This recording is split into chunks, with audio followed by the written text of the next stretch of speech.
আসসালামু আলাইকুম। অনেকেই বলেন যে স্যার আপনি বলেন যে কোমর ব্যথার ক্ষেত্রে 90 ভাগের বেশি রোগী অপারেশন ছাড়াই ভালো থাকে, ওষুধ, ফিজিওথেরাপি, ব্যায়াম এগুলোতে ভালো থাকে, বাকি হয়তো 10%-এর অপারেশন লাগে এবং সেক্ষেত্রেও দেখা যায় অপারেশনের পরে রোগীদের সাকসেস রেট যথেষ্ট ভালো। তো আসলে এটা কীভাবে হয়?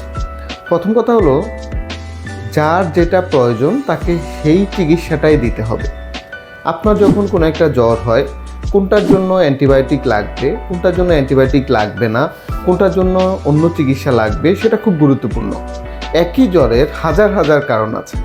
আমরা অনেক সময় মনে করি যে কোমর ব্যথা হচ্ছে, কোমর ব্যথা মানেই মনে হয় পিএলআইডি, মনে হয় অপারেশন লাগবে। বাস্তবতা কিন্তু এটা না। কোমর ব্যথার অনেক অনেক অনেক অনেক অনেক কারণ আছে এবং এর ম্যাক্সিমাম কারণই মেকানিক্যাল, যেটা দেখা যাচ্ছে আমাদের হাঁটা চলা বসা এগুলোর জন্য হচ্ছে, যেটার জন্য অনেক সময় ওষুধেরই প্রয়োজন নাই। আর যখন ইভেন পিএলআইডিও যখন হয়, তখনও তার ইভ্যালুয়েশনটা খুব গুরুত্বপূর্ণ। আমার কাছে যেমন একটু আগে আমার চেম্বারে একজন রুগী আসছেন, উনি পিএলআইডি নিয়ে আসছেন, কিন্তু আমি ওনাকে বললাম যে আপনার অপারেশনের লাগবে না, আপনি ওষুধ খান, যেভাবে বলি এভাবে মেনে চলেন, আপনি ভালো থাকবেন ইনশাআল্লাহ। কারণ এখানে পিএলআইডির কারণে আসলে ওনার ব্যথাটা হচ্ছে কি না, নাকি এখানে স্যাক্রোয়াইলাইটিসের জন্য ব্যথা হচ্ছে, নাকি অন্য কোনো ইনফেকশনের জন্য ব্যথা হচ্ছে, নাকি এখানে অন্য কোনো জয়েন্টের জন্য তার ব্যথা হচ্ছে, তার কি হিপ জয়েন্ট আর্থ্রাইটিসের জন্য ব্যথা হচ্ছে কি না, এই তার পাইরিফর্মিস সিনড্রোম হচ্ছে কি না, অনেকগুলো অসুখ এখানে আমাদের চিন্তা করতে হয়, অনেকগুলো অসুখকে এখানে এক্সক্লুড করতে হয়।